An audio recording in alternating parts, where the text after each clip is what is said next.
ఓం సాయిరామ్. బాబా భక్తులందరికీ కూడా నమస్కారం అండి. అందరూ కూడా సుఖంగా సంతోషంగా ఎప్పుడూ కూడా ఆనందంగా ఉండాలి అని చెప్పి బాబాగారి తరపున నేను కూడా మనస్ఫూర్తిగా కోరుకుంటున్నాను. ముందుగా మీ అందరికీ కూడా గురువారం శుభాకాంక్షలు. బిడ్డ, నిజాయితీతో కూడిన నీ ప్రార్థన నేను వినలేదు అని అనుకోకు. నీ ప్రతి బాధని శ్రద్ధగా వింటున్నాను. మంచిగా జీవించే నీకు నా రక్షణ అనేది తప్పకుండా ఉంటుంది. ఓర్పు వహించు అమ్మ, ఓర్పుతో ఉండు. నీకు అంతా కూడా మంచే చేస్తాను అని చెప్పి నమ్ము. నీ యొక్క ప్రతి అడుగులో కూడా ఈ బాబా తోడుంటారు అని చెప్పి నమ్ము.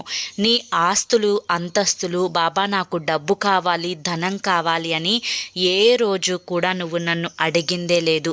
నేను చేసే ప్రతి పనిలో నాకు తోడుగా ఉండు బాబా అని మాత్రమే నువ్వు అడిగావు తల్లి. ఖచ్చితంగా నీ మాట నేను నిలబెడతానమ్మా.